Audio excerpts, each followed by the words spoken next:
Senior policy analyst at the Independent Women's Forum and contributor to the Daily Caller, Carrie Sheffield, in a beautiful place wherever she is, and Washington Times commentary editor Kelly Sadler. Okay, folks, Kelly, I think of a lot of Americans who were left scratching their heads this week. The largest single entitlement or welfare program in history with no act of Congress, just the stroke of a pen. Democrats believe that this is going to motivate younger voters. Do you think that it'll work? Well, it's to be determined, right? It's to be determined if it'll actually go into effect, if it's actually legal, if Biden has the authority to do this. Prior, he said he didn't. Nancy Pelosi said that there was no way an executive action like this could relieve student debt. I think it's fundamentally wrong. It's against every worker who did not go to college, forwent college because they wanted to get on the job. They didn't want to incur that debt. They didn't want to have to pay it back. And now they're going to have to pay back everyone's debt that went out to get a four-year college for basket weaving. It's fundamentally unfair, and Republicans need to take this message home. Carrie, if this is ultimately held up by the courts as just another leftist overreach of presidential power, like West Virginia versus EPA or the eviction moratorium, does this actually risk sort of boomeranging back on Democrats? Because people are going to feel like a bait and switch here. Well, I think they'll try to use it as an attack on the courts if that happens, to say, hey, we wanted to do this, but it was the right-wing courts that took this away from us. But I actually think Kelly's completely right that this is going to backfire. And I love your monologue, Tom. I'm here in Steamboat, Colorado with the Steamboat Festival. It's the Steamboat Freedom Conference. And we are having a proactive, positive agenda for what does the conservative movement stand for. And in the case of student loans, I would say the solution is to go after the endowments, because this is it's just a fix that's not a real fix. It's going to incentivize the tuition to be raised even more. So, and it's totally insane also because a couple making $300,000 could get this cash infusion, and it's truly disgusting because that's the top 7% of household income. I mean, this should if you're going to help folks who truly needy, you got to make it narrow. But again, it's illegal. I'm totally with Kelly here, and I think it's going to be smacked down by the courts.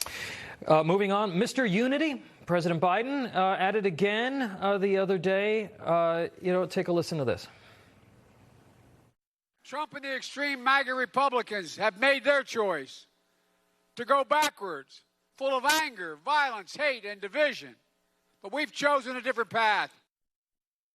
He went on then to call them semi-fascist, saying, quote, what we're seeing now is either the beginning or the death knell of an extreme MAGA philosophy. It's not just Trump, it's the entire philosophy that underpins it is, I'm going to say something, it's almost like semi-fascism. Carrie, last I looked, Republicans weren't the ones preventing kids from going to school and firing cops and nurses over COVID vaccines. Republicans weren't accusing huge segments of the population of being racist. Your reaction to this kind of demonization from an American president?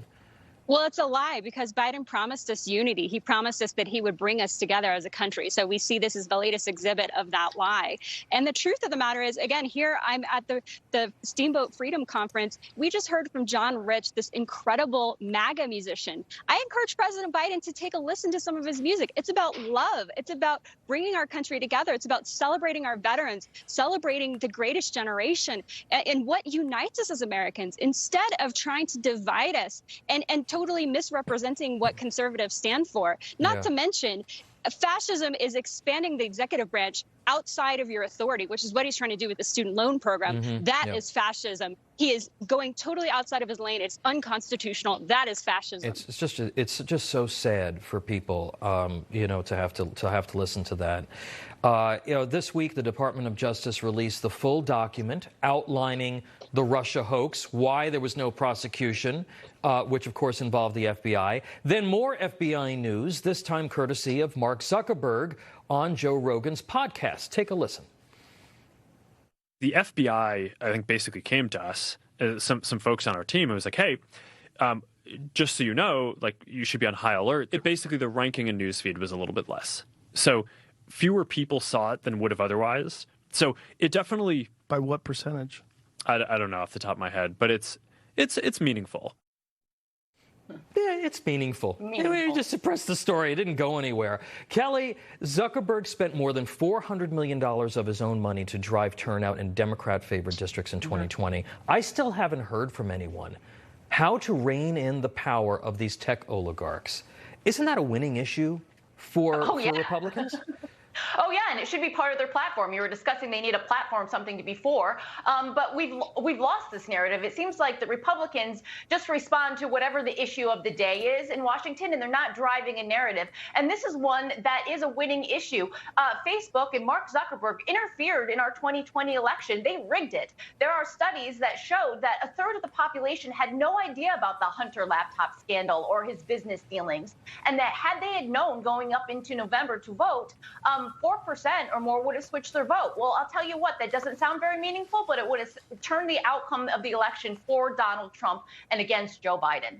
All right, we're going to have to leave it there, though we can go on and on. There's so much going on.